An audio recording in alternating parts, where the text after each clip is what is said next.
अर्थमंत्री महोदयांनी देशाचे बजेट सादर केले की काही प्रादेशिक राज्याचे बजेट सादर केले, हे मलाच नाही तर इथं बसलेल्या अनेक सदस्यांना त्याचा प्रश्न पडला आहे, कारण त्यामध्ये स्पष्टता सुद्धा आहे। अध्यक्ष महोदय, 2025-26 चे बजेट सादर केले, त्यावर देशाच्या भविष्याची चर्चा सुद्धा करणं गरजेचं आहे। अध्यक्ष महोदय, सरकारने विविध योजनांवर घोषणेचा पाऊस पाडलेला आहे, मात्र वास्तविकता वेगळी आहे। अध्यक्ष महोदय, सामाजिक न्याय, शिक्षण, बेरोजगारी, आरोग्य, कृषी, औद्योगिक विकास या संदर्भातील या सर्व समान घटकांना महत्त्व देऊन देशाचं बजेट बनवायला पाहिजे, ते तसं दिसून येत नाही, म्हणून त्याचा विरोध करण्यासाठी मी उभा आहे। अध्यक्ष महोदय, आपण जगातील तिसऱ्या अर्थव्यवस्थेचे स्वप्न पाहत आहोत, परंतु अध्यक्ष महोदय, हे स्वप्न साकार होणार नाही, कारण देशाच्या अर्थव्यवस्था ही ग्रामीण भागात आहे आणि ग्रामीण भागातील अर्थव्यवस्थेत शेतकरी आणि कष्टकरी हा महत्त्वाचा घटक आहे, योग हा महत्त्वाचा घटक आहे, परंतु या अर्थसंकल्पात या घटकावर पूर्णतः दुर्लक्ष केलेलं आहे।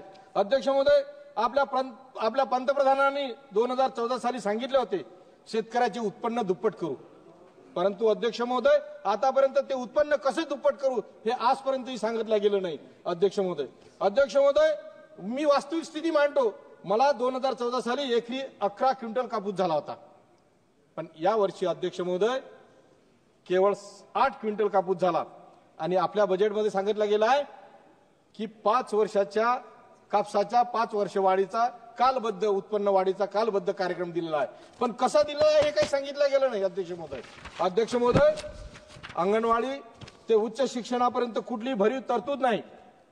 अंगणवाडी सेविकांना अंगणवाडी सेविकांचा पगाराचा प्रश्न आहे, शिक्षक भरती नाही, पुरेशा वर्गखोल्या नाहीत, शिक्षणाकरता मूलभूत सुविधा नाहीत, मात्र उद्याचा सशक्त भारत उभं करण्याचं आपण स्वप्न पाहता, उद्याचा भारत सशक्त भारत कसा उभा राहील?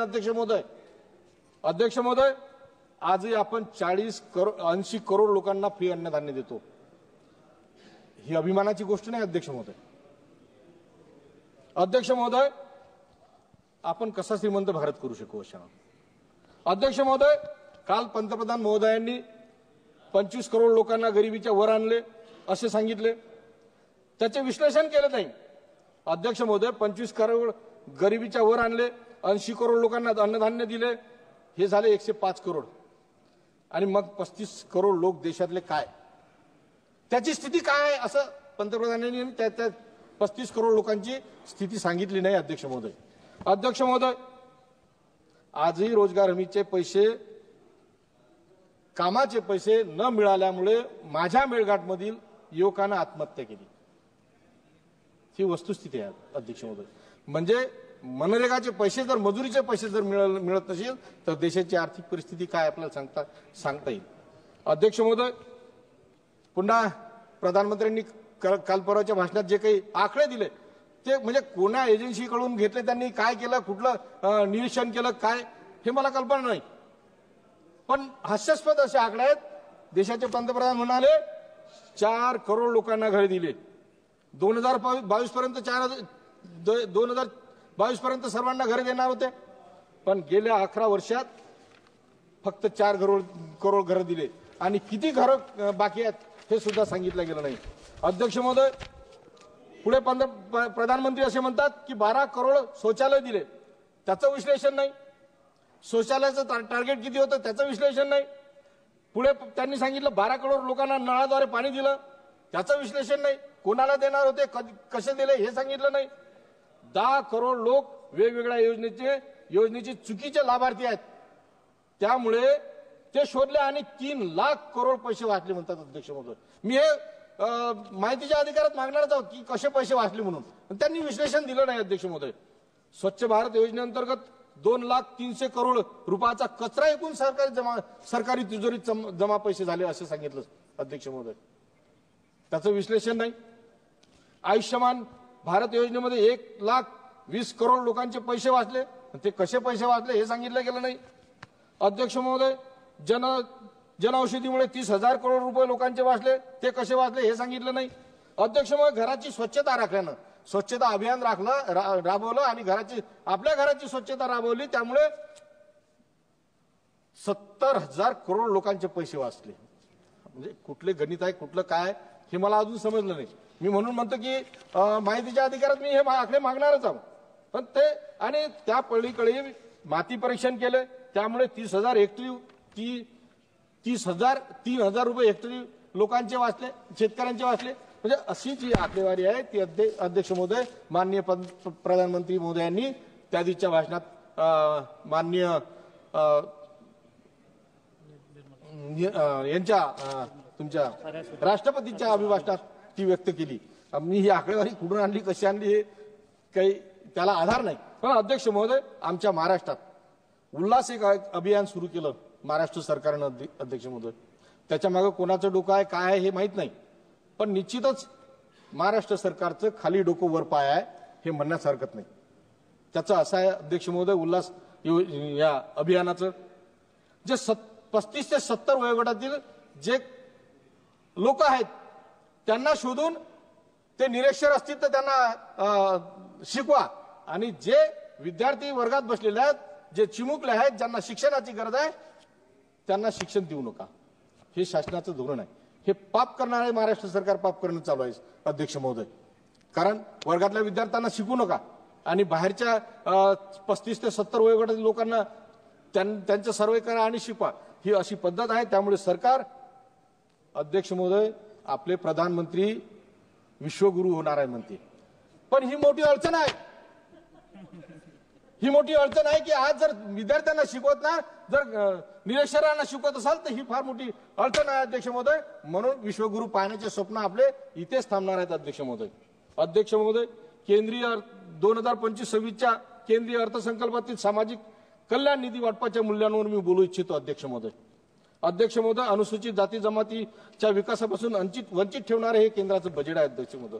राज्यघटनेचे शिल्पकार परमपूज्य डॉक्टर बाबासाहेब आंबेडकर लोकशाहीबाबत म्हणतात, लोकांच्या सामाजिक व आर्थिक जीवनात रक्तवाहिनी मार्गाने क्रांतिकारक बदल घडवून आणणारी राज्य पद्धती म्हणजे लोकशाही.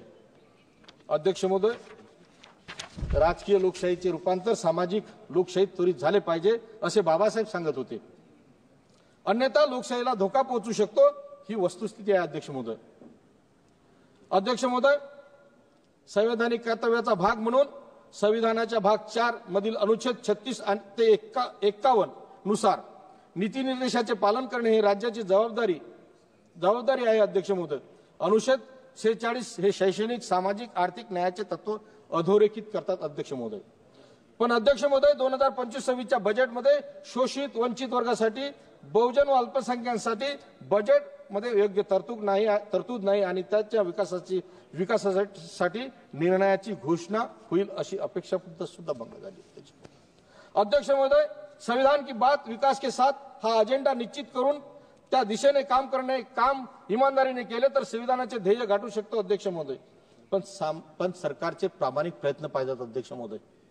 अध्यक्ष महोदय, प्रामाणिक ध्येय उद्दिष्ट असेल तर शोषित वंचित वर्गाला आपण न्याय देण्याचे काम करू शकू.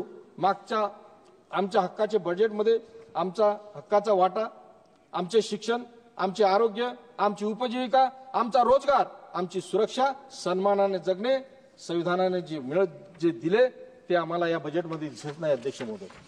अध्यक्ष महोदय, बजेटवर बोलताना माझ्या मतदारसंघातील काही प्रलंबित आणि काही नवीन बाबी आहेत, त्या माध्यमातून सरकारला मी विनंती करणार आहे अध्यक्ष महोदय. अध्यक्ष महोदय, इंग्रजकालीन नॅरोगेज जी रेल्वे आहे मूर्तिजापूर अचलपूर, ज्याला आम्ही शकुंतला म्हणतो, ती रेल्वे ब्रॉडगेज करावी त्याकरता महाराष्ट्र सरकारने तरतूद सुद्धा केली आहे अध्यक्ष महोदय. त्याला तत्वता मान्यता देऊन ती सुरू करावी.